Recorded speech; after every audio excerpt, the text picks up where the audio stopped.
balita nadama yung sabi huli na daw yun huling saldi. Last video na yun. O pwede nang sumagot si Ate Claire. Kung ang pagbabatayan natin ay yung caption ni Zaldico sa kanyang Facebook page, huling bahagi na raw yun ng kanyang last part. So, kung hindi magbabago yan, ang usapan kasi namin ni Yuse Claire Castro kahapon, bukas niya sasagutin ng lahat kung yan na ang huling video.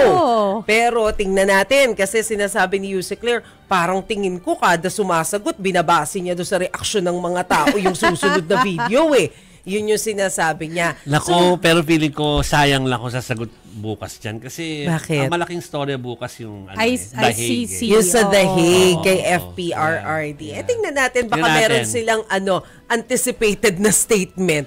Or baka may bagong video na naman na kailangan. Hindi natin alam. May bagong video na naman si Zaldico. May buong morning pa naman hanggang hapon. Yes. Pwede pa, Pero kasi kahapon, doon po sa video ni Zaldico, pati si First Lady Liza Araneta Marcos, idinamay na niya. Pero, hindi issue ng anomaly sa flood control, Ang diniscuss ni Zaldico kahapon. Bigas? Importation ba? At sibuyas. Diba? Na parang ang sinasabi niya, may control at di umano itong si FL doon sa mga rice importers kung ang pagbabatayan ay yung report na ipinakita sa kanila ni Agriculture Secretary Francisco Chu Laurel. Tapos parang nagsuggest pa nga daw siya kay dating House Speaker Martin Romualdez na imbestigahan to bakit nagsushoot up yung presyo ng bigas. But allegedly, tumawag daw si Representative Sandro, sinabi na itigil nyo yung investigation. Hindi gusto ni PBBM yung mga ganyang klase ng investigation. Pero hindi pa natapos sa bigas kasi ultimo daw yung sibuyas. May influence din daw dyan si FL na allegedly siya daw yung nag-influence kung bakit napatigil yung investigation dyan sa mataas na presyo ng sibuyas noong 2022 dahil mismong yung kapatid daw niya na si Martin Araneta yung involved naman daw sa sa pag-import nitong mga sibuyas na to. Kita mo yan, hindi natapos sa flood control. Napunta tayo sa bigas at sibuyas. Kaya hindi ako naniniwala na last na video ni Zaldico to May iba pa mga members ng family ang hindi nadudungisan Ay! Oo. Baka planong idamay ang lahat.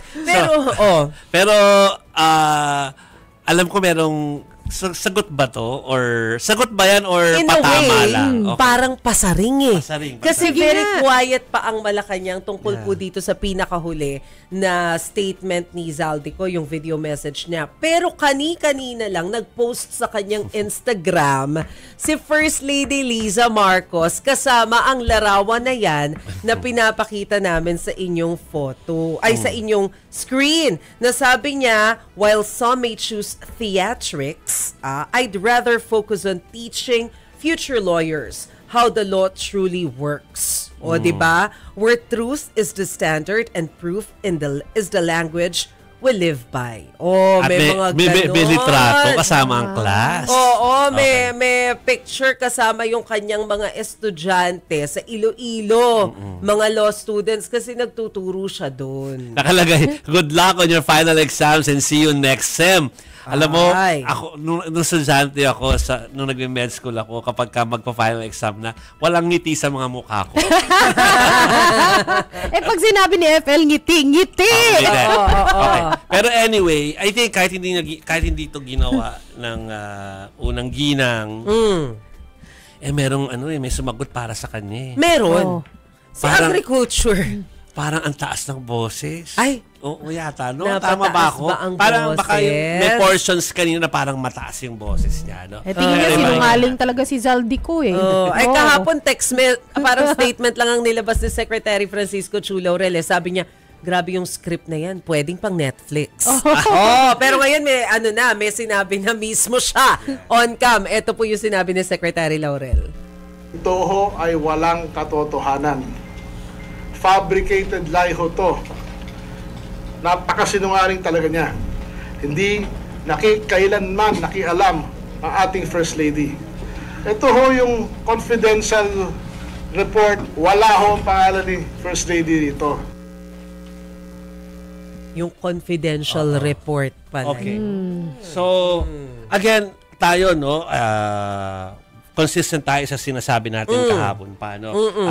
These are allegations at of course we want to know kung talagang guilty ba itong mga inaakusahan to or whatever, no? Yes. Pero kaya lang tayo medyo hindi pa nakatapak doon sa go na go tayo dyan kasi gusto natin maging formal yung ano to, yung magkaroon ng affidavit na formal o kaya ng sworn statement na hindi lang via social media. We're just waiting for that. Ano? At saka sino ba naman na may ayaw na talagang maparusahan ng mga tiwali? Oo naman.